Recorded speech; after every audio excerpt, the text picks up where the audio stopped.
It's a couple words that black women hate hearing. And this pastor is about to say one off top. Let me see if y'all hear it. Here we go.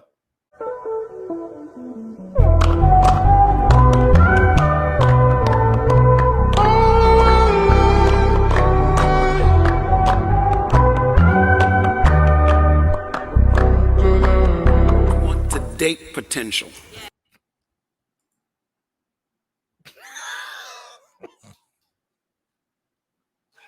That's one of those curse words that you cannot say to our women. He don't know that though. He a godly man. That's a pastor. He don't know that you can't say date potential to women. They go swing on that pastor. You know what you did, Shane? Oh, Sharkeisha! Oh my God, Sharkeisha! Here we go. But you always want to date potential. If a person has potential, and I'll never forget that, because and again, I'm quite sure Carol can say the same thing, because the guy that she was dating couldn't give her a quarter of what I've given her. Yeah. Couldn't. Yeah. You better flex. So sometimes don't look for that beautiful woman or that handsome man with charisma, whatever. Just look for potential. You think they gonna take his advice? I'm sorry, Pastor. You know what I'm saying? I know you anointed, but you think black women, hey, don't look for that charismatic, good-looking man. You need to date potential. I don't think he understands. Brother been married for like 36, 37 years. Shouts out to him. He tried his best, and you could tell he's getting frustrated up there. But he kept his composure. He had the Lord with him. So listen to what she had to say. Here we go. Point though that it's only potential. See? Is there, and this is for the men too, or women, but is there a point where it's kind of like how the glass ceiling, so to speak? Is there a point where it's just potential and that's all it is? I think it should always be potential. Here's the reason why I feel that way. The moment you move away from potential to what exists in the moment, you've shortchanged yourself. And I get it. Women at a certain age, you're like, I'm beyond potential now. Look, you see his mannerisms? You see what he did? Y'all, I don't know if y'all caught that. He was like, I want their potential. Who was he mocking? So he know a little bit. He know a little bit. Yeah, he know a little bit. Okay, here we go. I want this, that. See? I get it. I'm not saying you ought to go now at your age and other people's age, to just get people who are going to subtract from you. Potential never subtracts. Okay, so I don't think he went in depth on this, but basically what the pastor is saying, potential never subtracts. What he's saying is if you're going to date a man that has potential, he's going to act on that potential and he's not going to subtract from your life. He's going to work to build himself up into a purpose-filled man. Okay? Hopefully that makes sense, because too often we like to go to the negative. When you mention potential, they're like, okay, I have to hope that this man is going to become something. However, when a man truly has potential and he acts on it, he's going to add, never subtract to your life. But like the pastor said, when you get to a particular age as a woman, and you guys know, black men get married at age 33, black women get married at age 32.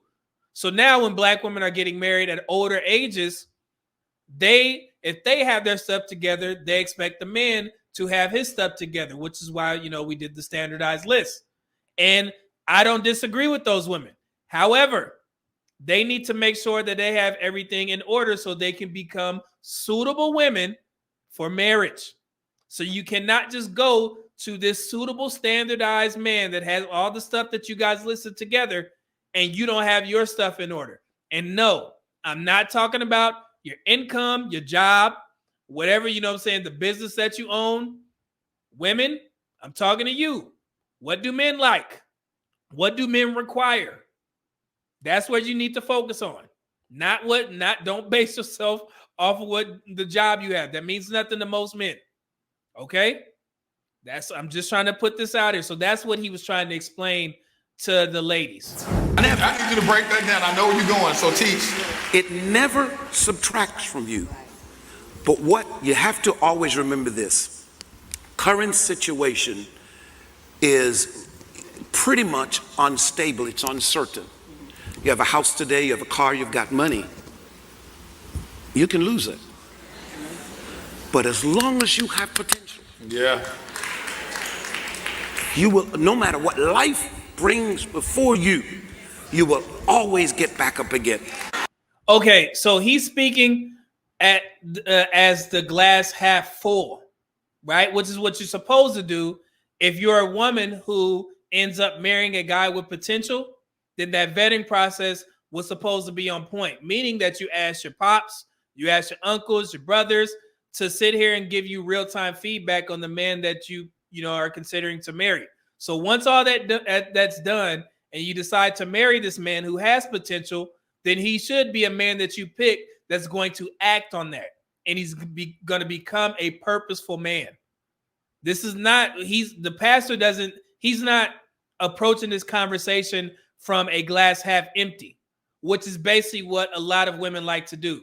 If I date a man with potential, then it could all go bad. He gonna end up using up my resources. No, that's not what the pastor is talking about.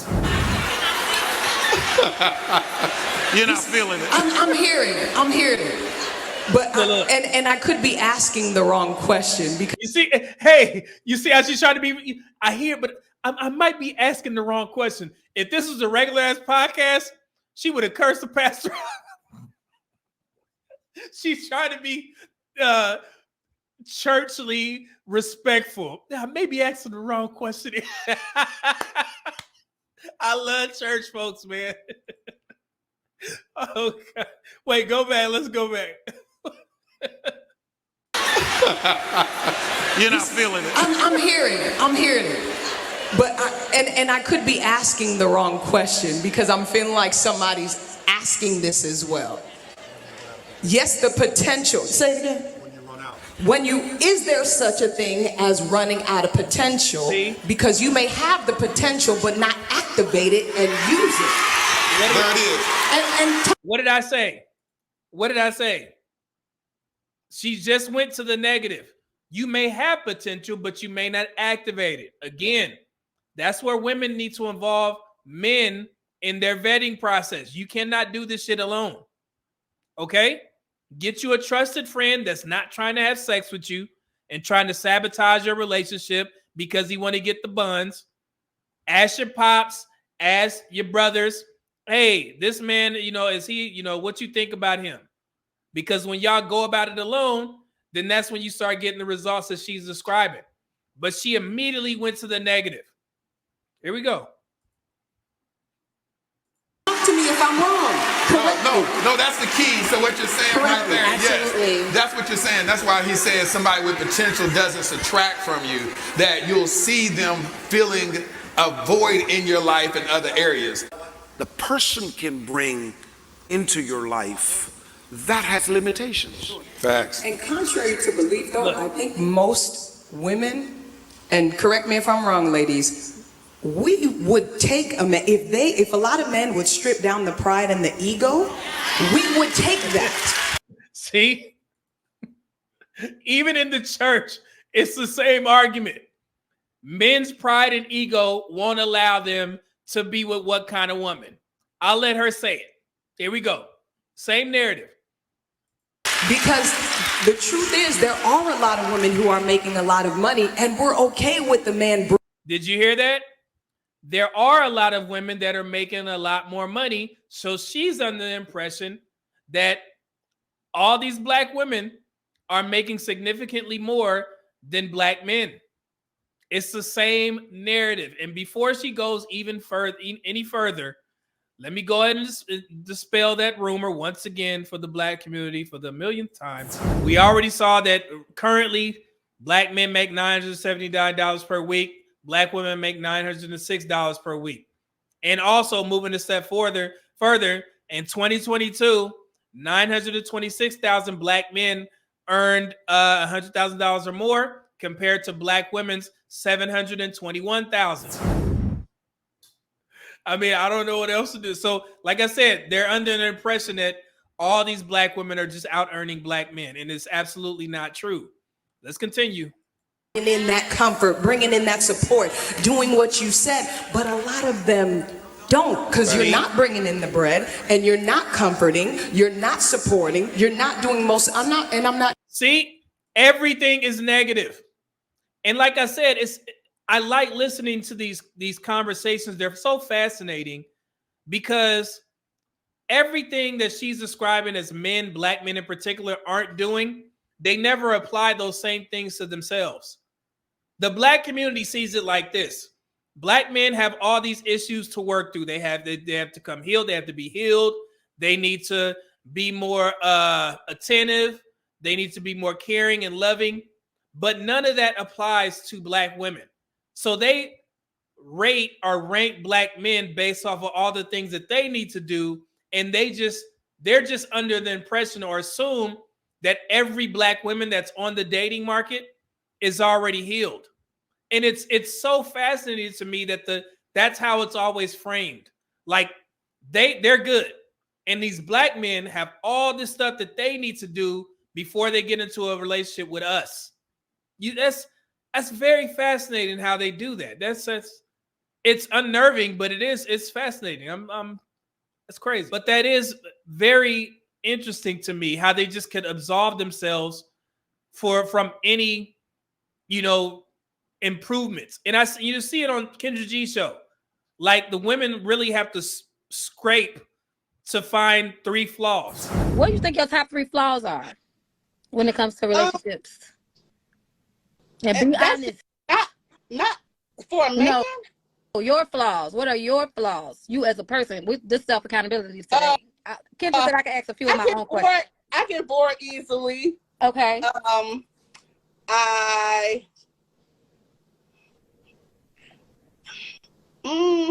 What are the 3 flaws you have to work on in a relationship?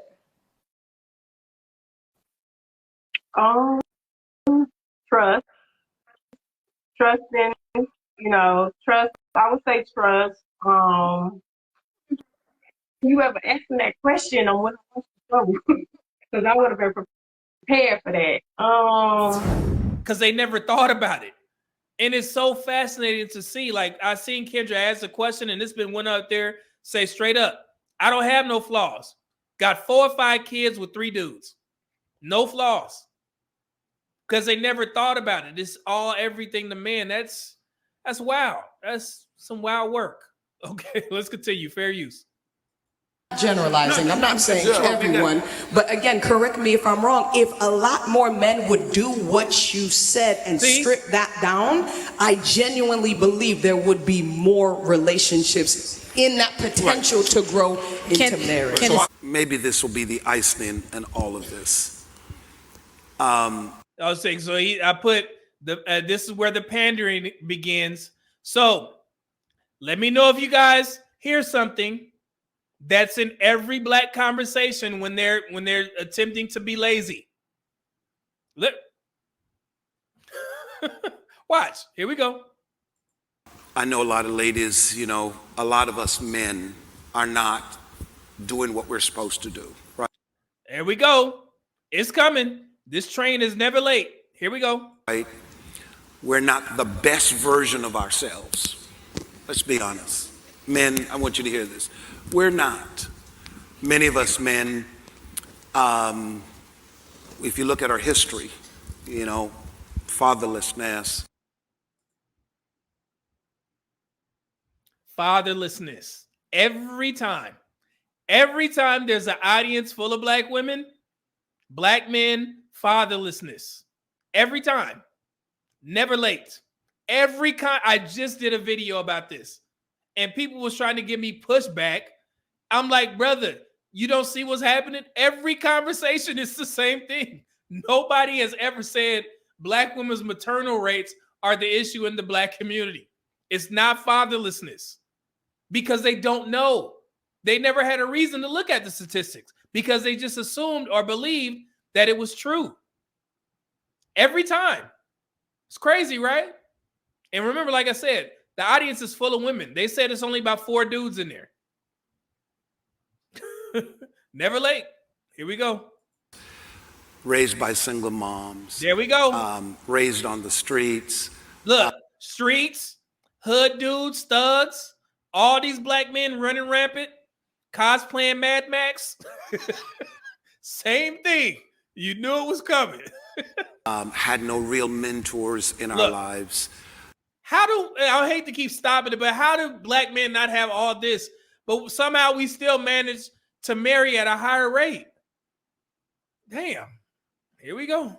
A history of all kinds of events that took place that has left many of us broken.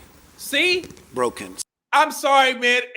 So now you guys get to see how I was reacting when I was listening to this. And that's why I'm stopping. And I'm sorry. I know this makes for poor content because you guys want to hear the video. I get it. But I have to, my emotions wouldn't allow me to just sit back and let this pastor say that. Because I literally put in the chat, I was like, man, what kind of man is he describing? And it's funny, that's how the black community is conditioned to treat our women. They won't tell them the truth, and they're just going to continue to let them think that everything is fine with them, and these black men are the ones that need the help. But in the process, while you're doing that, let's say black men are listening, and they took it to heart, and they was like, you know what, maybe we do need to work on ourselves, which is why the marriage numbers increase with other races of women. So if they couldn't find suitable black women, they just decided to marry out.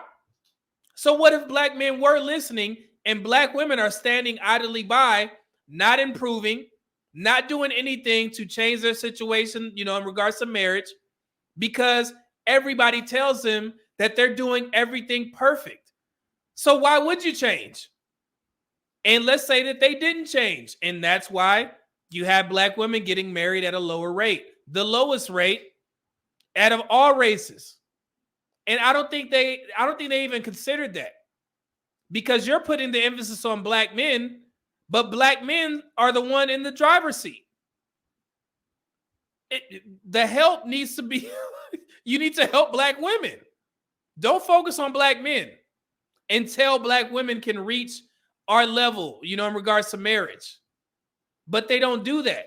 So again, what if black men are listening? And the statistics show that.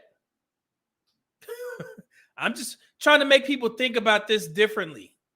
If you keep telling them that nothing's wrong, do you think they have reason to change? No. So some of the things, and this is not an excuse for them, but please hear me. Some of the excuses that you see that we men make, you have to understand it's not that we want to be the way we are. Please hear me. Because if you always look at us as we're this and we don't have potential and we're no good, if you're always going to say that, then you're going to have a problem. Might as well, most of you ladies, just make the decision that you're going back to God as a eunuch. Going back to God to be a eunuch, which basically means they're, male castration, female castration, leave this earth without giving birth, probably no marriage. But the funny thing is, and if I was speaking to the pastor, I would tell them, like, man, you have the power to change that. You have the power to change the way black women view black men. If you would just look at the statistics, and this goes back to my point where I tell the black community, black women have a reason to think black men are less than, because you guys keep telling them that. So why would they consider black men to be anything more than lower than them if you keep telling them that black men have all this work to do? Black men are married at a lower rate. Black men make less than black women. We don't own as many businesses as black women. All these things. Black men are deadbeats. The majority of black men are creating all these fatherless homes. Why would black women respect us? So that's why this pastor has the power to tell them the truth. Like, hey, man, I know I told you that black men were doing all these things wrong, but I was listening to Medium Man's channel, and he had me look up some statistics just to see how the black community is faring. And you know what? Everything that I said was a lie. Black men are doing exponentially better than black women in these particular groups. So if you guys thought that black men were less than you, that's not true. And he should apologize and base his sermons off that and start focusing on black women. But no, they never go that far. Like I said, I just literally had that black woman from the Black Marriage Movement channel say that there's more black men in prison than in college. And that rhetoric had been introduced in 1991, and it's still being repeated to this day. So that's how these things carry on unless somebody corrects it in the black community. And it's a problem, man. I mean, look at what he's saying. So that's wow. Ladies, I feel you. Can we keep it real? Can we keep it real? Yes, Can we yes, keep it real, Bishop? Yes. Okay. Now, I'm pretty sure now y'all know who was the one that was responding to me in the comment section. This young woman right here. Yeah, and can we keep it real? This is where she sets the record straight. She gonna set the pastor straight. Of course it was her. Here we go. Go ahead. Ooh, I felt this one. I hear you. But because the man is unhealed, he cannot. I hear you, but because the man is unhealed, what kind of black man do they be describing? Sorry, man, I stopped it. My bad. See a woman that comes to him and say, I want to do that. Because I'll say this, a young man or a man, I would just say, the strength that he sees in his mom will be the same strength that he resents in his woman. Because he thinks that she's controlling him. And lots of times, no, we're not trying to save you. We don't want to heal. We're not trying to do that. We're really just trying to support you. But if a man is unhealed from his own traumas, sometimes all he can see is through that trauma, Bishop, that sometimes he can't see that we are really here to help. And then here's what happens. The unhealed version of him wounds the woman. Lord. And we are the ones. Hey, it's the unhealed version of him. These black men is running rampant. Hey, every time, man, it's so funny. We don't get no love, man. The same thing. And you would think these conversations would be different because this is a church panel, so to speak. But it's the same stuff that you hear. This is wild. Here we go. That's what, ladies, I got you. Bishop, we understand what you're saying. Guys, we understand what you're saying. Marcus, don't you drop that mic. Don't drop that mic, Marcus. But Bishop, and Latiris, CB, and Marcus, hear my heart out and hear our heart out. Look. There are a lot of us in here who was down for the man. And we are now seeing him treat Look at the audience. Hey, they love it, don't they? Look at the audience. They like, yes, sister, yes. And remember, go back to what I said. You hear how the men talk? They're trying to speak from the book, from the godly perspective. The women, everything is individualized. She said, we've been down for, she's talking about herself. You see the difference? And I learned this while I was watching this. I was like, oh, okay. The men trying to stay true to the Bible, but the women like, nah, we gonna get to this, my personal experiences. Jesus. Here we go. Another woman. Amazing when we were there and he wounded. Well, he may not have wounded us, but he was so wounded that he bled on us and made us believe that we were wounded. Okay, so let me ask you guys a question. So how would you interpret that? She's saying that if they were with a man who wounded them first, and then they break up with the guy, and the next woman that he gets with, he treats her very well and ends up getting married. What does that say about the woman that he left? Would you guys say that the woman that he left made him a better man in order to be with this new woman? Or was she worse than the woman that he met after her, which would mean that the woman that he was with was at fault? And she was a problem in the relationship. And then when he got into this new relationship, this is the woman that he should have been with. And he ended up treating her better and getting married to her because it didn't work with the first woman.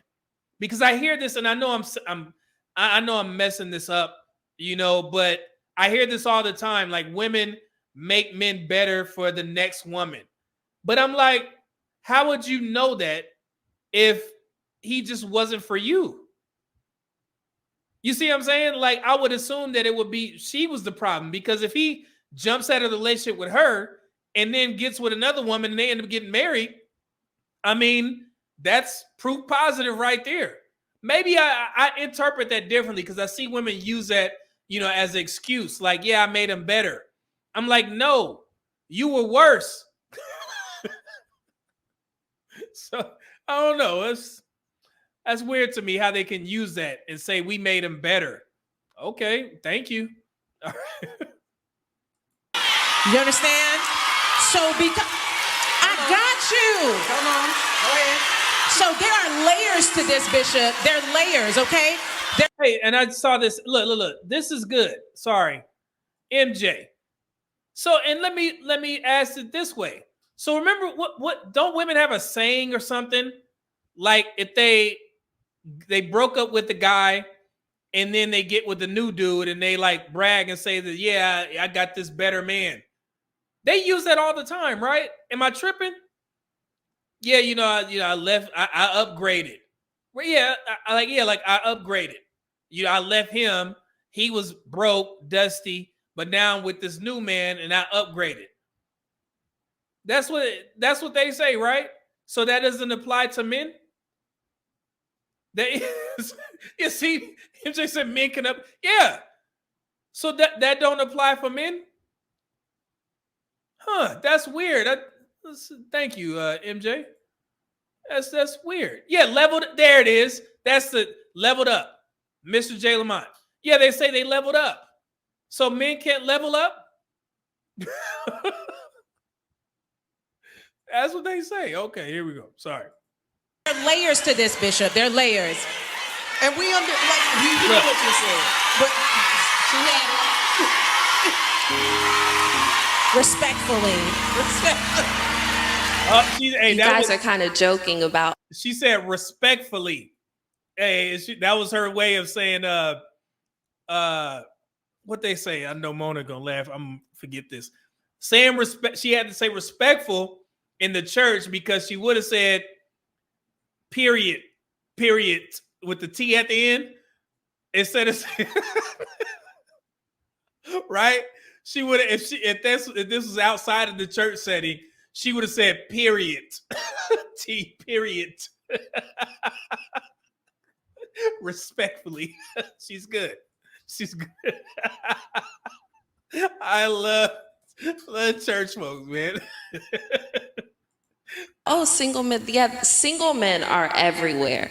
But as a Christian woman seeking God, it's hard to find a good Christian man who's single. There's not very many men here. There's a lot of women here. Are there enough Christian good men for all of us?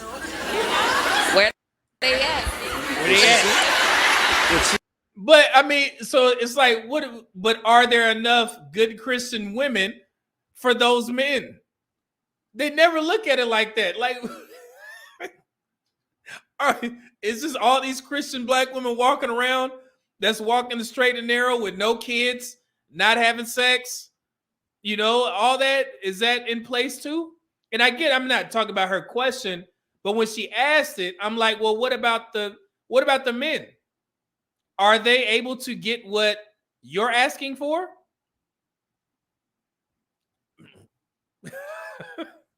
Here we go. Where are your friends? Bring your friends. Everyone who's here, bring your Christian friends with good fruits of the labor and fruits of the spirit. Labor. I love it.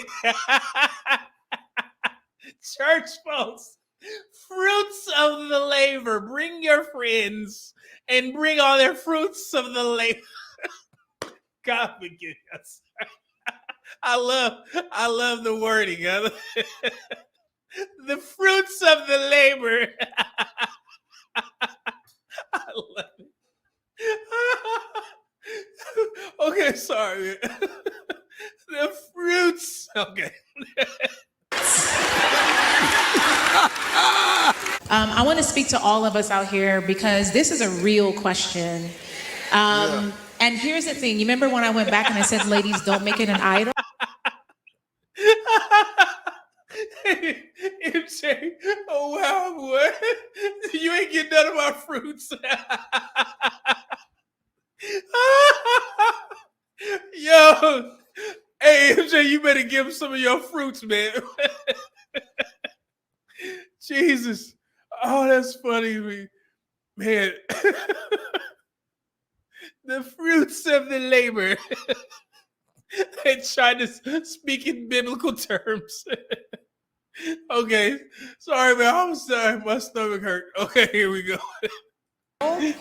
Because if you are not broadening your horizons of where to meet certain people, the probability is there's probably 1 or 2 men to 15 of us, right?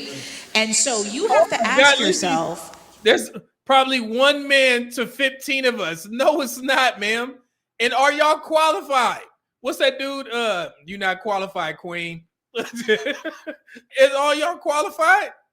So it's 15 quality women to 1 quality man. That's what they say. Okay, here we go. Am I content if I never get married? Because that will let us know if it's an idol or not. And so I'm not saying that that won't happen. And that's the reason why I laid it down at God's feet.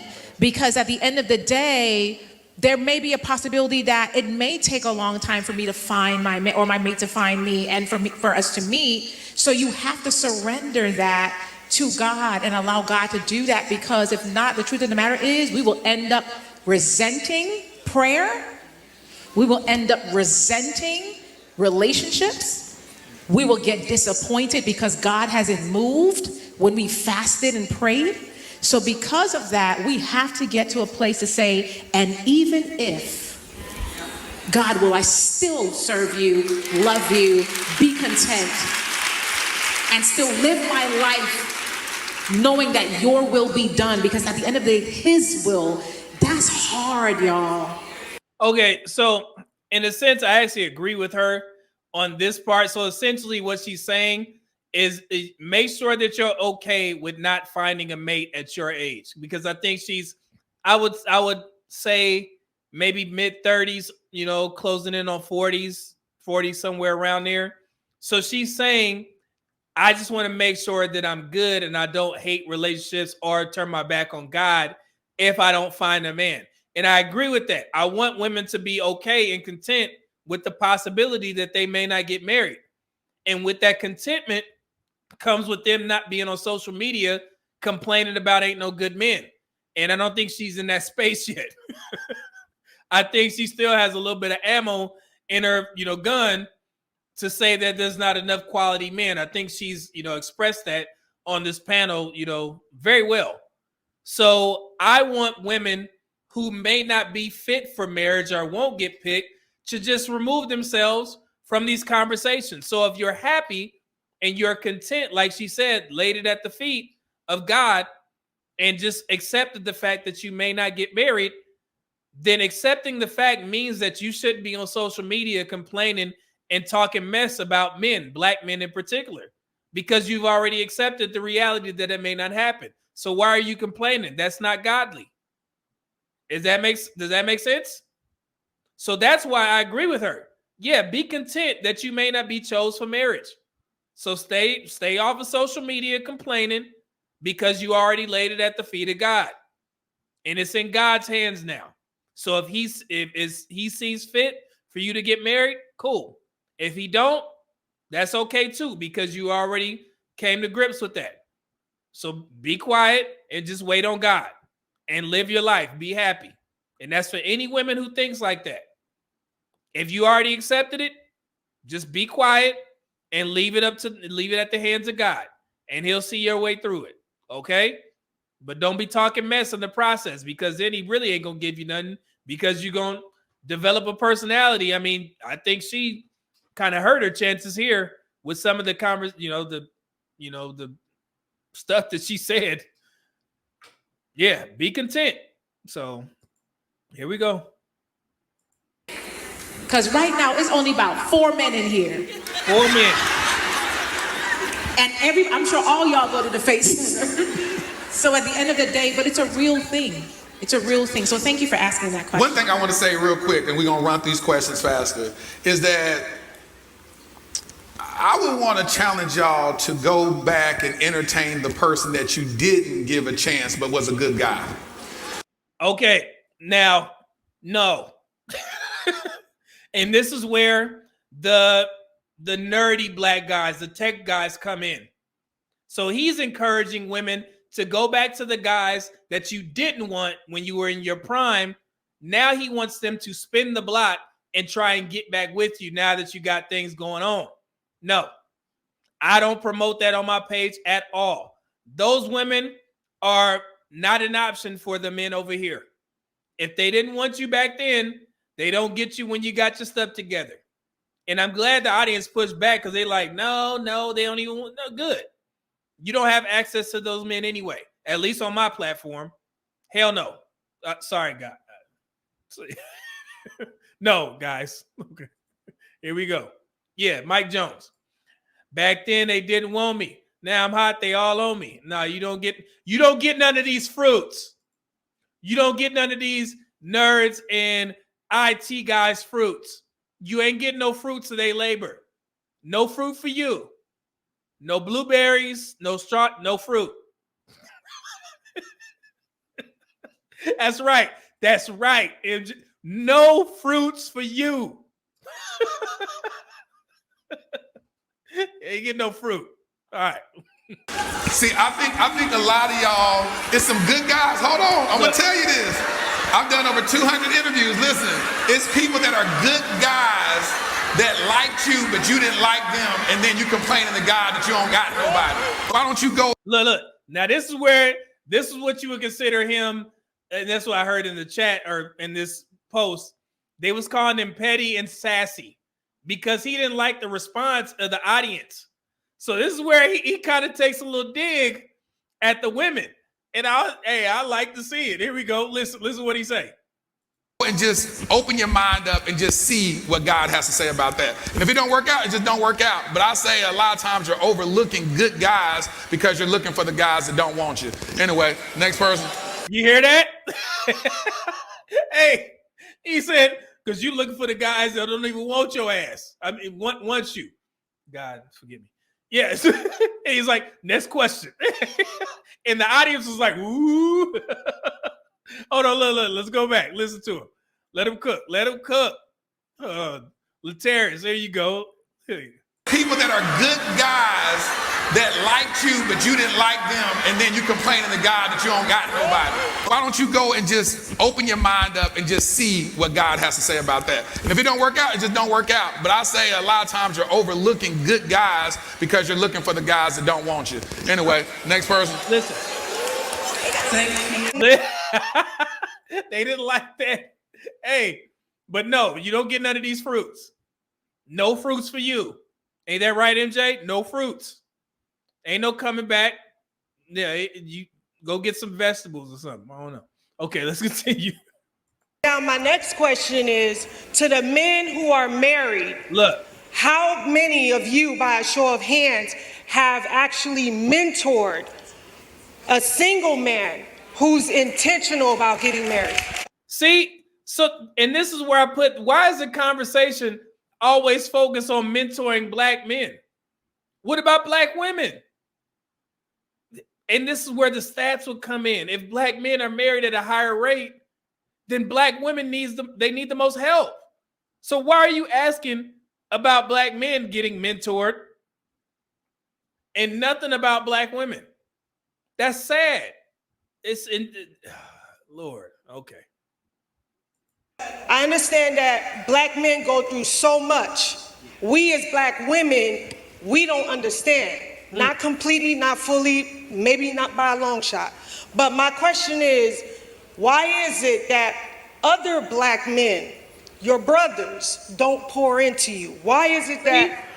She's under the impression that we're the ones that's failing. That's sad. They never look at themselves. Let me get this super chat.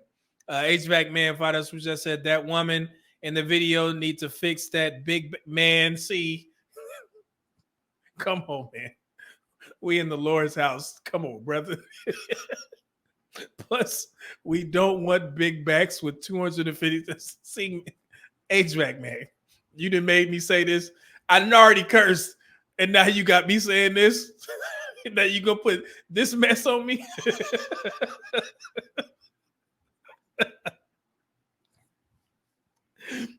God, I didn't say it. It was HVAC man. Thank you, brother. I didn't want to say nothing, but here we go. We as women, we're expected to give grace, which we do. But why not extend like your mentorship, extend your knowledge, extend these things to help mentor these men who are even the same age as you? Because for a woman like myself, listen, here we go. Listen to what she says, to validate herself. Here we go. And I don't boast this to say this, but as a high earning woman, and that train is never late. That's the caboose. I'm a high earning woman. She got to put it out there for the men that may be watching. I'm a high every time. Lord.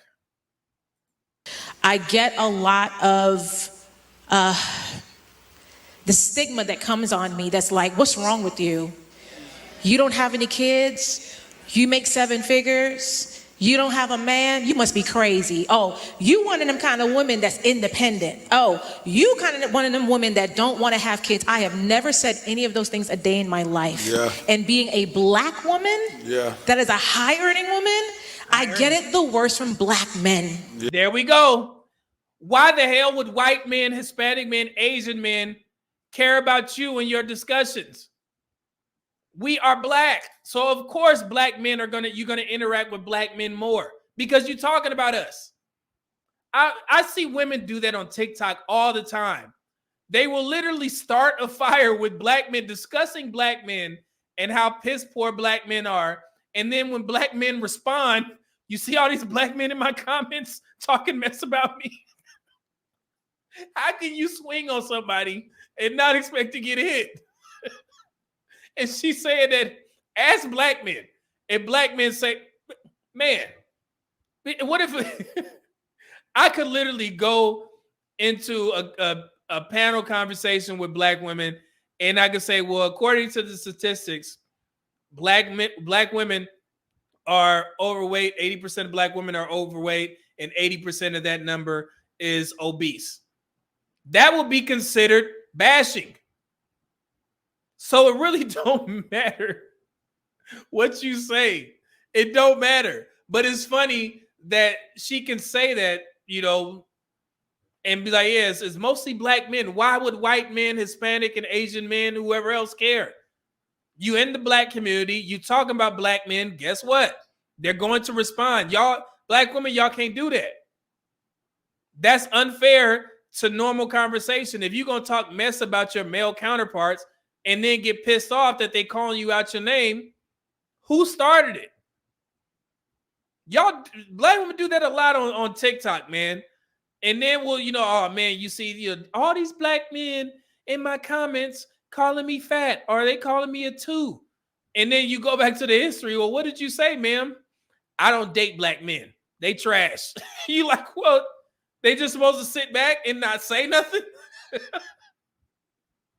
Jesus. Oh my God. Here we go. Yeah. And it has hurt me so much to the point that there was this underlying shame that came over me that I was afraid to tell a man what I did because I didn't want to be judged. I was afraid to even have a conversation if I was dating someone outside of that relationship about children, reserving eggs. Reserving eggs, and I stopped it right there. I mean, that was the gist of the conversation, man. Like, literally nobody said anything for black men, but it was one funny clip in the live stream, and I encourage you guys to go watch it to support Laterrence Whitfield. Even though I may not agree with some of the stuff that's on his channel, I do thoroughly enjoy what he's doing over there. But one of the women in the audience, she asked, where can we find these suitable men? Where can we find these guys that are single? Two of the guys on the panel said, go to the gym. The audience got pissed off. And I forgot to get the clip, but they got mad. Two men said, go to the gym, which is absolutely correct. Go to the gym. It's suitable men in there. It don't have to be black men. It's all races of men in there. But they got mad at them for saying that. Is it some other places where we can go? Oh, but shouts out to the Dear Future Wifey podcast. Oh my goodness, it was hilarious. But yeah, man, I had to show you. See, I thoroughly enjoyed that. It got to a point where I wasn't even mad. I was just, we were just laughing. It was funny, and it's the same trope. And I'm like, God, black community, we got to get past this. The black man boogeyman.